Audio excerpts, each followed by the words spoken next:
मुजफ्फरनगर में एक विधवा महिला का धर्मांतरण कराए जाने का मामला सामने आया है। आरोप है कि नाम छिपाकर आरोपी ने महिला को अपने प्रेम जाल में फंसाया, फिर कलियर शरीफ ले जाकर उसका नाम बदला और धर्म परिवर्तन करा दिया। इतना ही नहीं, महिला से 30 लाख रुपए की ठगी की गई।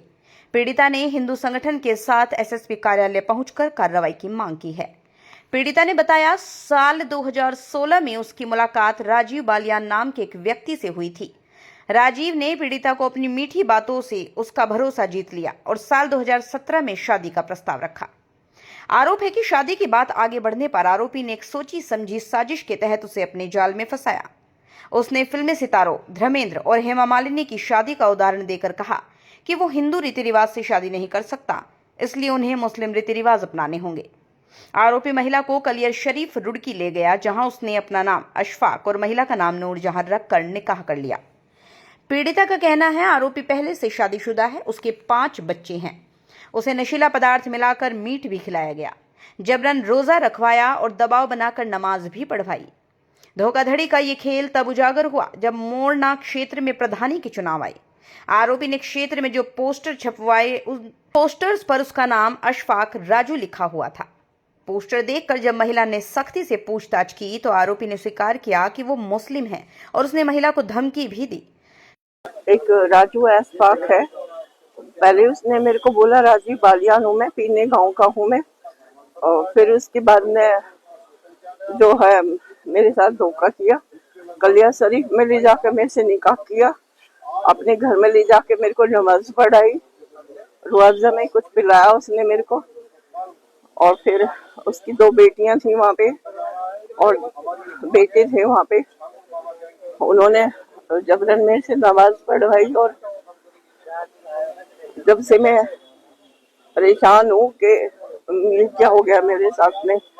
और काफी टाइम हो गया है, लेकिन अब 3 साल से मैं नहीं थी, क्योंकि जब चुनाव लड़ा उसने, मैं बोलने का ही था कोई जिसने मेरे को व्हाट्सएप पे वो पिक भेजी, बनकर देखना वो चुनाव लड़ रहे हैं। तो वो करे नहीं, वो हिंदू नहीं है, वो मोमडन है।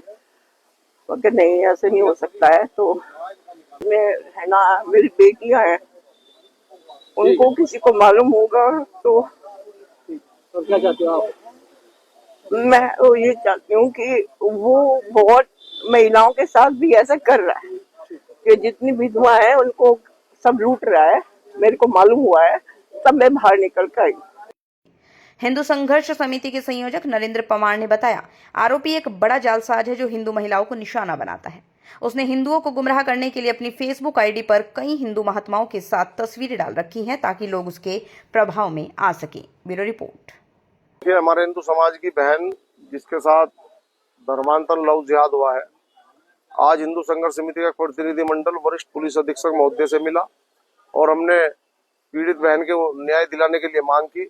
कप्तान साहब ने मैं आश्वस्त किया, तुरंत उसमें मुकदमे के आदेश कर दिए गए हैं, मुकदमा पंजीकृत किया जा रहा है।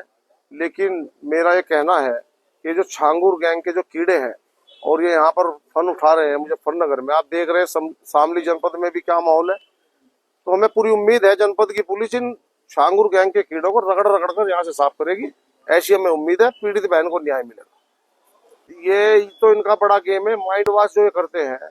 और राजीव बालियान बताकर राजू बीजेपी के नाम से अपनी सारी सोशल मीडिया पर उसने आईडी बनाई हुई है। ये एक तरह से ट्रेनर होते हैं, इनके ट्रेंड करते हैं और कई साल तक व्यक्ति को पता नहीं लगता। ये तो 2021 में जैसे ही प्रधानी का चुनाव आया तो एक पोस्टर उसका कहीं से निकल कर आया तो इन्हें पता लगा। जब तक इनके साथ इनका शोषण हर तरीके से हो सका था, इनकी प्रॉपर्टी भी गिरवी रखा के उसमें से बैंक से लोन निकलवा कर उसने खा लिया 300 लाख रुपए का। तो हमारी जो मांग है कि उससे उनकी भी वसूली हो, जो पैसा इससे हड़पा है महिला से। हमारी नामचीन बदमाशों के साथ फोटो खिंचवा कर इन्हें भेजे, पिस्टल और रिवॉल्वर के साथ भी फोटो भेजे, समय समय पर इन्हें धमकाता रहा। ये अपने परिवार की जान को खतरा देखते हुए और चुप रही। अब जाके योगी सरकार में इन्होंने हिम्मत करी। अभी हमारे कई लोगों के पास मदद के लिए गई, किसी ने मदद नहीं की। हिंदू संघर्ष समिति अपनी बहन की लड़ाई के लिए आई। तकरीबन से 10 साल पहले किसी युवक के संपर्क में आई। वो युवक ने नाम अपना बताया हिंदू, राजीव करके कुछ नाम बताया, राजीव बालियान, और आईडी वगैरह भी सब हिंदू के नाम से ही थी उसकी। तो ये संपर्क में आई। फिर वो बोले जी शादी करनी है, तो शादी करने के समय उस बंदे ने ये कहा कि जी मैं हिंदू हूँ, दूसरी शादी मैं नहीं कर सकता, और मेरे पे मेरी मौसी के लड़के की बहू को बिठा दिया है, क्योंकि मौसी का लड़का एक्सपायर हो गया, तो मैं हिंदू होने के नाते दूसरी शादी नहीं कर सकता। लेकिन धर्मेंद्र और हेमा मालिनी की तरह हम लोग नाम बदल के, धर्म बदल के शादी कर लेंगे। कलियर शरीफ में ले जाके इनका नाम नूरजहां रखवाया, अपना नाम अशफाक रखवाया, और वो निकाहनामा में जो हमें मिला है निकाहनामा, उसमें नाम लिखा हुआ है। अब बाद में ये पता लगा, जो ये बता रही हैं कि उस बंदे ने चुनाव भी लड़ा भोपा मोरना क्षेत्र से, तो किसी इनके मिलने वाले ने बताया कि ये तो मुसलमान है। इन्हें यकीन नहीं हुआ कि मुसलमान नहीं हो तो हिंदू है, यानी मुसलमान है। उनको फिर फोटो वोटो भेजे कि देखो इसका अशफाक नाम दिख रहा है। तो ये बात है अब से 5 साल पहले, जब इन्हें पता चला, तब से इनका संपर्क खत्म है। वो बता रही है कि मेरा मकान वगैरह भी बिकवा करके इसने लोन वोन पे पैसे वैसे लिए, कुछ जो बता रही हैं वही उन्होंने प्रार्थना पत्र में लिख के दिया है। तो पैसा वैसा मांग रही थी वापस अपना, वो पैसा भी नहीं दिया।